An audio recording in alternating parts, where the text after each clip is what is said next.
Welcome friends, welcome to digital hand holding. पिछला lecture हमने अपनी सीरीज का पहला लेक्चर स्टार्ट किया था एआई फॉर एजुकेशन, जिससे मैंने आपको दिखाया था कि चैट जीपीटी से आप लोग इंग्लिश कैसे सीख सकते हैं। और उसमें हमने पहला टॉपिक कवर किया था कि पार्ट्स ऑफ स्पीच हमारे पास क्या होते हैं। तो पार्ट्स ऑफ स्पीच में हमने देखा था कि हमारा जो सबसे पहला टॉपिक आता है वो आता है नाउन। तो अभी आप चैट जीपीटी को अगर ये लिखोगे noun and its types all are in detail, तो आपके पास ये बहुत अच्छी खासी एक डिटेल आ जाएगी, जो कि एक बुक के लेक्चर से आपका बहुत अच्छा है यहाँ पे। तो इन्होंने क्या-क्या दिया है, चलो एक बार उसको देख लेते हैं। इन्होंने यहाँ पे बताया है व्हाट इज़ नाउन, जो हमारा पहला क्वेश्चन बनता है। तो जो भी आपका नाउन होता है वो नेम होता है किसी भी पर्सन का, प्लेस का, थिंग का, क्वालिटी का, आइडिया का और एक्शन का। ये 5 ही चीज़ें होती हैं जो आपके पास होती हैं यहाँ पे। इस दुनिया में क्या है कि जितनी भी चीज़ें हैं यहाँ पे, सबका कुछ ना कुछ तो हमें नाम रखना ही होता है। वो नाम हमारा क्या होता है, नाउन से होता है। तो उसके कुछ रूल्स होते हैं, यहाँ से हम समझे जा सकते हैं इनको। जैसे कि यहाँ पे इन्होंने बताया पर्सन, तो पर्सन क्या होता है, किसी भी ह्यूमन बॉडी का कोई भी नाम हो सकता है, जैसे जॉन हो गया, ठीक है, प्लेस हो गया आपका, थिंग हो गया, क्वालिटी हो गया, आइडिया हो गया। इनको एक बार नीचे आराम से हम लोग देखते हैं कि क्या क्या चीजें होती है हमारे पास यहाँ पे। देखिए, सबसे पहले हमारे टाइप्स ऑफ नाउन में आता है प्रोपर नाउन।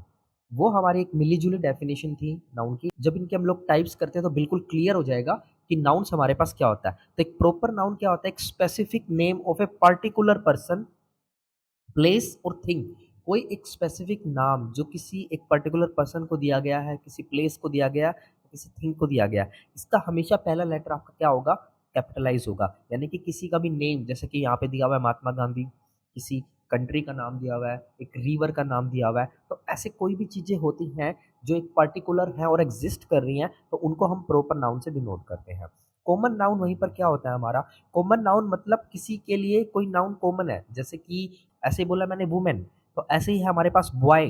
जितने भी छोटे बच्चे हैं या जिनको हम लोग बॉय कह सकते हैं। सिटी, जितने भी शहर के नाम हैं, अब अलग अलग सिटीज के नाम हैं वहाँ पे, तो हम सिटी बोल दिया। रिवर, कंट्री, कार, बहुत सारे मॉडल्स हैं, लेकिन हमने सबको एक कॉमन नाम दे दिया कि कार है। चाहे किसी भी कंपनी की हो, लेकिन एक कार है। ये कोई भी जनरल क्लास और कैटेगरी से बिलोंग करते हैं। यहाँ पे कोई भी स्पेसिफिकनेस नहीं है। अगर आपको स्पेसिफिक आता है तो हमारा प्रॉपर है, यहाँ पे आप ऐसे याद कर सकते हो। और जनरल नाम जो कॉमन नाउन किसी को दिया जाता है, तो हमारा कॉमन नाउन आता है। यहाँ से आप इस तरीके से इसको याद कर सकते हो। नेक्स्ट हमारे पास आते हैं एब्स्ट्रैक्ट नाउन। एब्स्ट्रैक्ट नाउन क्या होता है, ये वो वाले नाउन होते हैं जो हमें दिखाई नहीं देते, जिनको हम सिर्फ सेंसेस से सेंस कर सकते हैं। ऐसे भी बहुत सारी चीजें एग्जिस्ट करती हैं, जैसे कि लव, ऑनेस्टी, सैडनेस, जॉय। इन सब की कैटेगरीज क्या है कि ये इमोशंस हैं, ये आइडियाज है, क्वालिटीज है, लेकिन नाम तो इनका भी है। हम कहीं ना कहीं इनको बोलते हैं, तो ये भी हमारे नाउन ही है। इनको हम फिजिकली ऑब्जर्व नहीं कर सकते हैं। इसके आगे आता है हमारे पास कलेक्टिव नाउन। कलेक्टिव नाउन का मतलब क्या, हम एक ग्रुप ऑफ पीपल, जो हमने कहीं पे भी पीपल हो गए, एनिमल हो गए, कोई अगर ग्रुप अगर वो मेंटेन करते हैं, तो उसका क्या नाम होता है, उसको एज ए टीम हम लोग क्या बोलेंगे। जैसे 11 प्लेयर आपके क्रिकेट में खेलते हैं, तो स्पेसिफिक है उनका, लेकिन अगर वो 11 खेल रहे तो हम उसको बोलते हैं टीम है। कोई भी झुंड है कहीं पे, उसको हम बोलते हैं फ्लॉक है। 4-5 मेंबर्स हैं जो एक साथ रहते हैं, उसको हम बोल देते हैं फैमिली।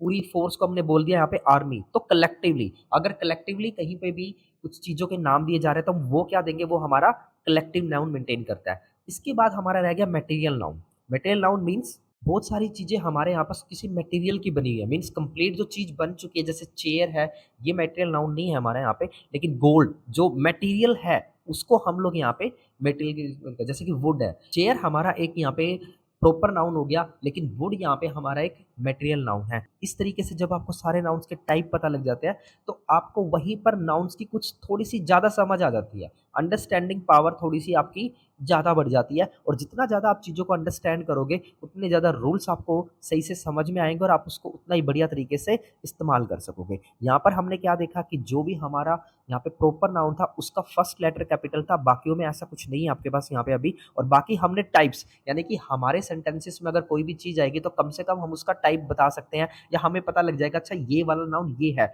इससे फायदा क्या होगा, अब ये वाली बात कर लेते हैं कि आपको ये सारे टाइप जानने की जरूरत क्या थी। इन टाइप्स को जानने के बाद ही हम लोग ये डिसाइड कर पाएंगे कि किसके साथ हमारी कौन सी वर्ब लगेगी। अगर आप सेंटेंस पे जाएंगे, तो सेंटेंस का एक सिंपल सा स्ट्रक्चर क्या होता है आपका, जो सबसे कॉमन स्ट्रक्चर है वो है सब्जेक्ट, वर्ब और ऑब्जेक्ट। और कहीं ना कहीं 99% आपका जो सब्जेक्ट बनता है, वो कहीं ना कहीं हमारा नाउन होता है, और इसके अकॉर्डिंग ही आपको वर्ब यूज करनी होती है, जो कि हमारे चैप्टर में देखेंगे सब्जेक्ट प्लस वर्ब एग्रीमेंट में। सब्जेक्ट के अकॉर्डिंग वर्ब कैसे लगती है, ये हमारा एक चैप्टर आएगा। उससे पहले अगर आप क्रैम करोगे, सिंपली उनको रट्टा मारोगे तो आपको समझ में नहीं आएगा। उससे पहले आपको ये पता होना चाहिए कि मेरा नाउन कौन-सा है और कौन-सी कैटेगरी का है, क्योंकि उसके अकॉर्डिंग ही ये सारे रूल्स आपके बनेंगे। तो एक बार आप जाइए यहाँ पे और आप चेक कीजिए noun and it's all types, ये आपको हिंदी में भी मिल जाएँगे और आपको इंग्लिश में भी मिल जाएँगे। यहाँ पे जस्ट आपको एक वर्ड टाइप करना है, noun and it's type in detail in Hindi and English. तो मैंने हिंदी में भी यहाँ पे किया हुआ है, मैं आपको दिखा देता हूँ। देखिए, जैसे मैंने यहाँ पे डाला था noun and its types all in detail, तो इससे पहले मैंने इसको हिंदी में भी सर्च किया था, तो इसने मुझे पहली जो रिसर्च दी है वो हिंदी में ही दी थी। नाउन का आपको बहुत अच्छे से डेफिनेशन इन्होंने हिंदी में बताया, उसके बाद उसके प्रकार बताए, और यहाँ पे सबसे अच्छी बात ये है कि जो इसने हिंदी में लिखा था, एग्ज़ैक्ट थिंग्स इसने यहाँ पे नीचे इंग्लिश में लिख दिया, बिल्कुल थोड़ा-सा भी मिस नहीं किया है। तो ये आपके लिए सबसे बड़ा एडवांटेज है, क्योंकि बुक्स में आपको इस तरीके से नहीं मिल पाता है कई बारी। तो यहाँ से आप हिंदी और इंग्लिश में दोनों में अच्छे से देख के और उनकी प्रैक्टिस आप यहाँ पे कर सकते हो। Thank you, friends.